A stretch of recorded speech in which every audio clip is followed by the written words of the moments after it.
j'étais en train de faire ma petite routine matinale et j'ai pensé à quelque chose que j'ai remarqué. Mais avant, je vais vous faire un peu profiter du décor, ok? Donc là, nous sommes à Cotonou et voilà, donc c'est ce que j'aime faire, marcher. Donc je fais ma petite marche sur le long de la marina et après, je viens à la plage pour me ressourcer un peu, ça fait du bien. C'est bon pour l'esprit, pour le corps. Et voilà quoi. Bon, revenons-en à nos moutons. L'idée c'est pas de venir et de vous montrer ma petite routine matinale, c'est vraiment que je me suis posée et puis j'ai remarqué qu'il y avait... En fait, ça fait 2 ans que moi je suis au Bénin. Avec ma famille, avec mon mari. Pour ceux qui ne me connaissent pas, moi c'est Stéphanie, salut. Et je suis avec mes enfants et mon mari au Bénin depuis 2 ans, pays dont je ne suis pas originaire, ni mon mari. Et j'ai remarqué avec mon réseau, les personnes qui viennent, qui repartent en Occident, j'ai remarqué quelque chose et c'est ce que font 90% des entrepreneurs qui viennent en Afrique, qui veulent entreprendre en Afrique, qui font cette erreur en fait. Et je vais vous expliquer quelle est cette erreur. Donc si tu as envie de connaître cette réflexion jusqu'au bout, surtout reste jusqu'à la fin, ok? Abonne-toi, like, commente et surtout dis-moi ce que tu en penses et dis-moi si tu fais partie de ces personnes, de ces 90% ou de ces 10% qui réussissent en Afrique. Et comme ça on va en parler en commentaire, ok? Allez, générique. Salut chers Futurépates, je suis Stéphanie et si tu me suis sur cette chaîne, tu sais que mon parcours m'a conduit à revenir en Afrique avec ma famille. Alors, retourner en Afrique, c'est un rêve pour beaucoup d'entre nous. Mais soyons honnêtes, c'est une aventure qui vient souvent avec son lot de peur et d'incertitude. J'ai reçu tellement de questions à ce sujet et je sais que beaucoup d'entre vous se sentent perdus ou craignent de ne pas être préparés. C'est là que notre workbook entre en jeu. Imagine un plan détaillé, étape par étape, pour les 12 mois avant ton retour en Afrique. Un plan qui prend en compte ta situation, que tu viennes seul, en couple ou en famille. Le workbook plan d'action pour ton retour en Afrique est basé sur notre expérience réelle et sur celle de notre réseau ainsi que des accomplissements et surtout des erreurs qu'on a pu faire. J'ai été à ta place, je sais exactement ce que tu ressens, mais surtout j'ai fait ce voyage avec mes 2 filles et mon mari. Et c'est cette expérience, les questions qu'un tas de personnes nous ont posées qui nous ont inspirés à créer ce workbook. Il est né de vos questions et des réalités que l'on a rencontrées. Clique sur le lien en description, fais de ce retour en Afrique une aventure réelle et bien préparée. Ose rêver, mais passe à l'action aussi. C'est mieux, hein?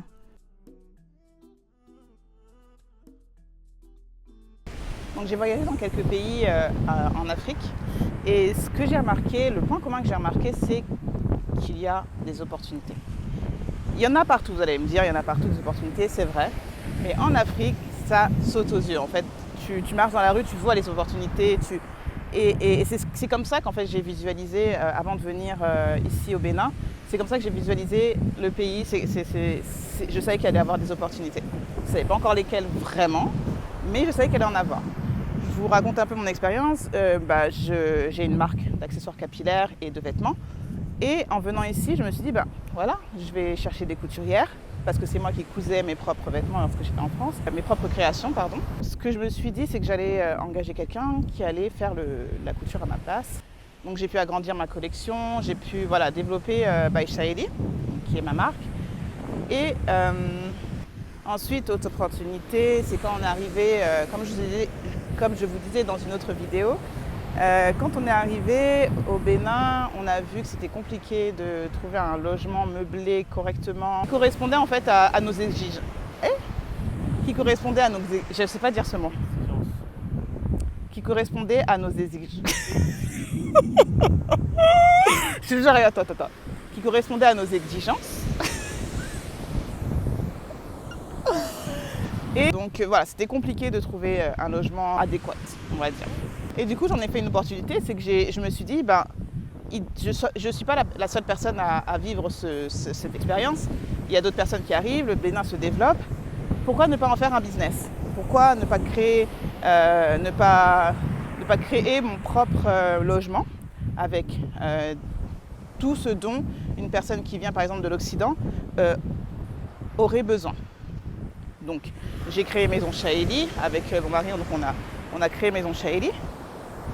Et on en a fait une maison d'hôte. Et aujourd'hui, j'ai plusieurs logements que je loue donc aux personnes qui viennent de l'Occident et de la sous-région. Alors beaucoup de personnes peuvent se dire, bon, elle est venue, oh c'est facile pour elle, les gens quand ils viennent c'est facile pour eux, mais non, pas du tout. Ce que les gens oublient, c'est qu'il faut se former, c'est la formation qui est primordiale. Donc en termes de formation, par exemple, moi je suis diplômée dans le tourisme à l'École nationale de commerce donc, qui est à Paris. Je dirais que en fait, la formation et l'expérience sont deux choses en fait, à prendre en considération quand on veut évoluer. Dans tous les cas, voilà. Donc en ce qui concerne l'expérience professionnelle, donc, pour ma part, par exemple, j'ai travaillé donc, 8 ans dans le tourisme au total. Donc après mon diplôme à l'École nationale de commerce, j'ai travaillé donc, dans un tour opérateur français. Donc j'ai acquis d'expérience, j'ai évolué, j'ai compris ce que c'était le monde salarial. Hein.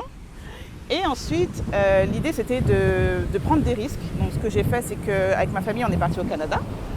On a vécu au Canada et j'ai travaillé au sein du même groupe, au sein du même tour opérateur. Donc, et j'ai évolué, donc j'ai fait un tout autre travail, mais toujours dans le tourisme et dans la même boîte. L'idée, c'est de prendre des risques. Et aujourd'hui, je vous dis ça parce que si aujourd'hui je vois les problématiques qu'il y a dans le tourisme ici au Bénin, c'est grâce à mon expérience professionnelle que j'ai eue en France et au Canada.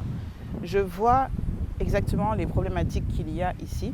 Ne négligez pas l'expérience que vous avez, même si c'est des petits boulots, des choses comme ça. En fait, ça peut vous servir dans le sens où, par exemple, moi, le monde du travail, par exemple, le monde salarial, ça m'a permis de développer et de comprendre que j'avais des soft skills, des compétences autres que techniques, des compétences autres que ce que j'avais appris à l'école. Et aujourd'hui, dans l'entrepreneuriat, aujourd'hui, dans ma vie perso, pro, et ma vie en Afrique, ça m'aide énormément. Donc, l'idée, c'est de prendre des risques. Ne restez pas au même endroit. Évoluez chaque jour, faites des choses, formez-vous.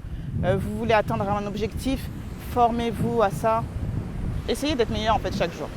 Bon, l'idée de la vidéo, c'est pas de vous raconter ma vie, c'est vraiment de vous faire comprendre les problématiques que j'ai vues. Pour ça, en fait, je vais vous expliquer un peu ce que j'ai remarqué.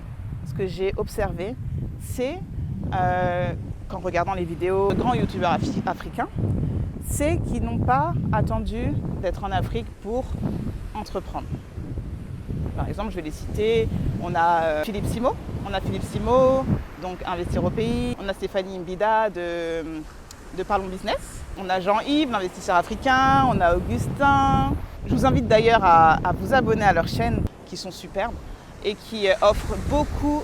En fait, c'est des formations gratuites que vous pouvez avoir quotidiennement. Donc abonnez-vous et profitez-en pour vous abonner aussi à ma chaîne. Okay.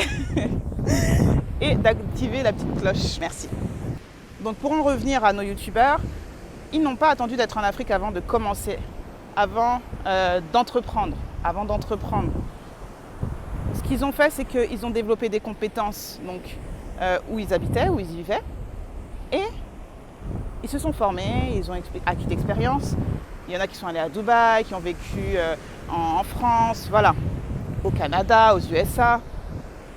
Ils ont pris toutes ces expériences-là et ils sont venus créer leur business en Afrique en voyant les opportunités qu'il y avait sur ce beau continent. Okay ? Donc c'est ça que je veux vous dire. En fait, c'est là où je veux en venir. C'est n'attendez pas, et c'est là l'erreur des 90% des personnes qui viennent entreprendre en Afrique, c'est qu'ils attendent d'être en Afrique pour entreprendre. Mais non, en fait, l'entrepreneuriat, c'est incroyablement difficile. C'est dur, c'est dur, je vous assure, je galère. Tous les jours, on galère, c'est pas facile. Donc, il faut développer des compétences techniques en fonction du métier que tu vises, mais aussi des compétences, comment on peut dire, des savoir-être, savoir-faire. Voilà, il y a plusieurs compétences qu'il faut acquérir. Donc ne pensez pas que vous allez venir en Afrique parce que c'est un terrain entre guillemets vierge et que vous allez pouvoir développer ce que vous voulez développer et grâce à quelques compétences que vous avez acquis sans avoir pris d'expérience entrepreneuriale en amont. C'est déjà vraiment très dur en étant entrepreneur en France ou ailleurs et de venir et de s'installer en Afrique et de développer un business. Alors ne pensez pas venir avec vos compétences salariales, on va dire, et venir entreprendre. Pour en revenir à mon expérience, donc avant de venir en Afrique, j'étais déjà entrepreneur. C'était pas facile, ça l'est toujours pas, ne vous inquiétez pas. Mais l'idée, c'est de vous dire qu'en fait, j'ai développé mes compétences, j'ai développé mes savoirs et tout en étant entrepreneur en France. Et aujourd'hui, ça me sert énormément. Par exemple, mes premières clientes au niveau de ma marque by Shaily, je les ai eues en France. Et le fait de développer ma marque, ça m'a permis d'acquérir des compétences que je ne pensais pas avoir, par exemple dans la communication. C'est pour ça que je me suis lancée aussi dans la communication, parce que c'est quelque chose qui m'animait et pour lequel en fait, j'étais reconnue à travers ma marque. Et du coup, en me lançant, j'ai remarqué que c'était pas facile, qu'il y avait un monde complètement lointain entre ce que je pensais et ce qui était. Que ce soit au niveau de ma marque, by Shaily, ou au niveau des services de communication que j'offre. L'idée, c'était vraiment de me former. Donc, je me suis formée à fond. Jusqu'à aujourd'hui, je me forme encore tous les jours. Et c'est ça aussi. Ne pensez pas qu'il faut vous former une fois. Par exemple, je ne sais pas, vous voulez entreprendre dans l'agriculture en Afrique. Vous prenez une formation, vous formez dans l'agriculture. Et ça y est, c'est bon, je suis agriculteur, je peux faire la... Non. Formez-vous continuellement. Donc voilà, l'idée, c'est vraiment pas de vous relater toute mon expérience, c'est vraiment de vous dire que si aujourd'hui vous avez la chance d'être en Occident ou dans un pays où l'entrepreneuriat est accessible, où c'est plus facile de retomber sur ses pattes en cas de problème, voilà. Si jamais vous avez ces chances-là, surtout saisissez-les et si vous êtes salarié ou que vous n'êtes pas encore sur le marché du travail, entreprenez dans ce que vous voulez par rapport à l'Afrique. C'est pour ça qu'il faut vraiment de la préparation avant de venir en Afrique. C'est pas, voilà, je viens, j'ai quelques compétences que je vais développer en Afrique. Non, développez vos compétences avant de venir en Afrique. Parce que vraiment, c'est pas facile. Vraiment, lancez-vous avant de venir. Et notamment, par exemple, si, comme je disais, si tu veux, par exemple, faire des gâteaux, tu veux créer ta boutique de pâtisserie en Afrique, par exemple haut de gamme ou je sais pas, forme-toi avant, mais surtout lance-toi. Pourquoi je te dis ça? Parce que la formation c'est bien, il faut se former, mais par contre la pratique est ce qui est le plus formateur. La pratique est ce qui est le plus formateur et ça va te permettre par exemple au niveau, dans un premier temps, au niveau des démarches administratives par exemple, de voir à quel point c'est pas si facile, qu'il faut certains documents, tout ça, donc déjà tu vas galérer. Ensuite, au niveau de tes gâteaux, tu vas voir comment on calcule un coût de revient. Donc ça, théoriquement, quand tu l'apprends en formation, c'est bien, mais dans le réel, c'est comment par rapport à ton budget, par rapport à ton nombre de clients, la gestion des stocks, par exemple, aussi. Donc tout ça, c'est des choses que tu apprends théoriquement et qui sont bien, qui sont importantes, mais dans la pratique, à mettre en place, c'est pas si facile. Et alors imagine-toi en Afrique, tu veux faire des pâtisseries, sachant qu'en Afrique, il y a des contraintes telles que l'électricité qui coupe toutes les heures, on va dire, la réalité de la clientèle qui est différente que celle que tu auras eue. Enfin, je sais pas, il y a plein de problématiques auxquelles tu ne penses même pas actuellement et que tu ne vivras pas forcément en France ou au Canada ou en Belgique ou où que tu sois, d'où tu me regardes, que tu vivras là-bas, mais et en Afrique, quand tu les vivras, tu verras que ce sera totalement différent. Voilà. Donc l'idée, c'est vraiment de te dire que les 90% de personnes qui viennent en Afrique et qui veulent entreprendre font cette erreur, c'est de ne pas passer à l'action, de ne pas être entrepreneur, de ne pas entreprendre avant de venir et de se dire je vais venir en Afrique pour entreprendre. Mais sache que si tu ne connais pas l'entrepreneuriat de base et que tu es quelqu'un qui a été dans le salariat ou qui n'a pas travaillé, ça va être vraiment compliqué. Je ne dis pas que c'est irréalisable parce que peut-être qu'il y en a qui l'ont fait et qui s'en sortent très bien, mais c'est vraiment très difficile.